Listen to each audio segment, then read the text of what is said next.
आमदार रोहित पवार आपल्यासोबत आहेत. आपण त्यांच्यासोबत चर्चा करूयात. आबू आझमी हे महाविकास आघाडीमधून बाहेर पडलेले आहेत. त्यांचं असं म्हणणं आहे की महाविकास आघाडीमध्ये कुठलाही समन्वय नव्हता, त्यांच्यामध्ये कुठलं कोऑर्डिनेट नव्हतं, त्यामुळे मी ही भूमिका घेतोय.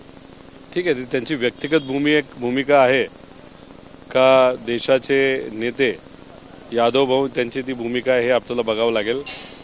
महाराष्ट्र लेवलला त्यांनी भूमिका घेतली असेल तर मग उद्या जाऊन आदरणीय पवार साहेब आणि त्यांचे जे पक्षप्रमुख आहेत त्यांच्याशी तिथं बैठक होईल आणि त्या पद्धतीने तिथे निर्णय घेतला जाईल.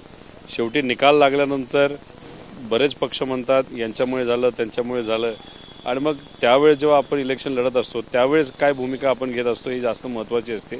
पण ठीक आहे, त्यांचा पक्ष वेगळा आहे, त्यांनी त्या ठिकाणी त्यांचा वेगळी भूमिका घेतली, पण पुढे जाऊन ते काय करतात ते आपल्याला बघावं लागेल. अजितदादा पवार यांच्यावर जो इन्कम टॅक्सनी मालमत्ता जप्त केली होती ती मालमत्ता आता मुक्त करण्यात आली, कसं बघताय सर्व गोष्टी? स्वागतच केलं पाहिजे, शहानिशा झाली असेल असं आपण समजूया इन्कम टॅक्सची, आणि त्यानंतरच तो निर्णय तिथं घेतला असेल. आता त्यात काय प्रक्रिया इन्कम टॅक्सली पूर्ण केली, काय इन्व्हेस्टिगेशन झालं हे आपलं तरी सांगता येणार नाही. पण जर एखाद्या संस्थेने क्लीन चिट एखाद्या कंपनीला तिथे दिली असेल, नाही तर काही डायरेक्टरला दिली असेल तर आपण त्याचं स्वागतच केलं पाहिजे. कुठेतरी आता पुण्यामध्ये पालकमंत्री पदावरून बी रस्सीखेच दिसताना खरंतर अजितदादा पवाराला मिळेल का चंद्रकांत पाटील, तुम्हाला काय वाटतं? 100% मला असं वाटतं की अजितदादांना पुण्याचं पालकमंत्रीपद तिथं मिळेल. चंद्रकांत दादा रेसमध्ये नसतील असं मला वाटतं. मराठा आरक्षणावरून खूप मोठा मुद्दा म्हणजे पाठीमागच्या काही गोष्टी म्हणजे दिवसापासून चर्चेत राहिला. तर जरांगे पाटील असं म्हणतात की 5 जानेवारीपर्यंत जर मराठा आरक्षण नाही दिलं तर मी परत आणखी उपोषणाला बसणार आहे. आता सरकार आमचं नाही आहे, सरकार ज्यांचं आहे त्यांच्याशी ते नक्कीच संवाद तिथं साधतील. तिथं मंत्री जे कोणी असतील ते चर्चा करून त्याच्यावर जो काही योग्य निर्णय घ्यायचा तो घेतील. आता शेवटी सामाजिक कार्यकर्ता आणि सरकारमध्ये जो संवाद होतो त्याच्यामध्ये तसं बघितलं तर आता विरोधी पक्षाचं खूप काय राहिलं नाही, पण जेव्हा तो विषय अधिवेशनामध्ये चर्चेत येईल नक्कीच त्याच्यावर आपण योग्य पद्धतीची चर्चाही करू. पण एक गोष्ट खरी आहे की सुरुवातीपासून आम्ही सांगत आहोत की हा विषय राज्य लेवलला सुटणार नाही, याला आपल्याला 50% पुढेच जावं लागेल, आणि जर 50% पुढे आरक्षण घेऊन जायचं असेल तर आपल्याला केंद्र सरकारकडेच जावं लागेल.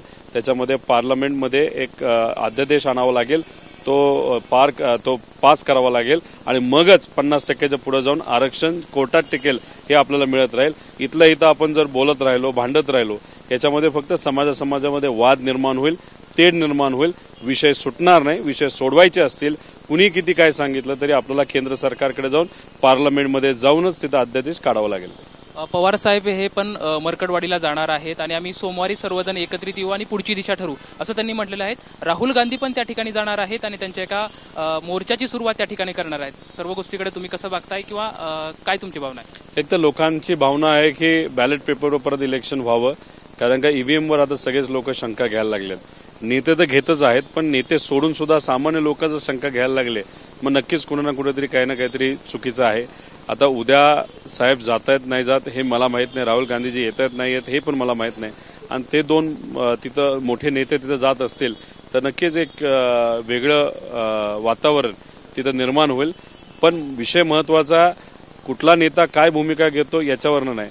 मला सामान्य लोकांना विनंती करायची की जोपर्यंत तुम्ही या लढाईमध्ये सहभाग घेत नाही तोपर्यंत परिवर्तन होऊ शकत नाही.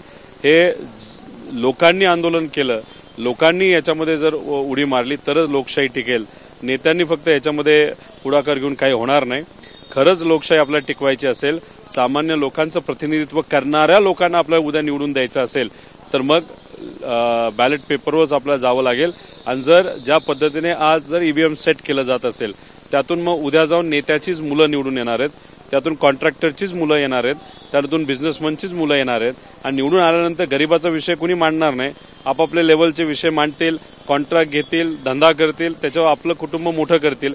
गरीब हा गरीब होत जाणार, श्रीमंत हा श्रीमंत होत जाणार, आणि ही परिस्थिती या महाराष्ट्रामध्ये नको असेल तर मग लोकांनी सुद्धा भूमिका घ्यावी लागेल. लोकांनी हे आंदोलन हातामध्ये घ्यावं लागेल, आणि इलेक्शन कमिशनने दूध का दूध पाणी का पाणी करण्याची सुद्धा त्यांची जबाबदारी आहे. खरं तर परिवर्तन करायचं असेल तर लोकांनी त्याच्यामध्ये उतरणं गरजेचं आहे, आणि त्याच वेळेस लोकशाही वाचू शकते अशी भूमिका या ठिकाणी आपल्याला रोहित पवार यांच्याकडून पाहायला मिळत आहे. कॅमेरामॅन सुशांत राऊत सोबत लक्ष्मण जाधव, TV9 मराठी, पुणे.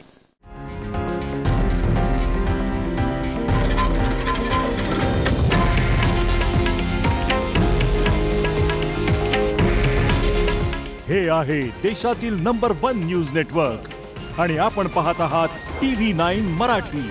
काळजी तुमची, हित महाराष्ट्राचं.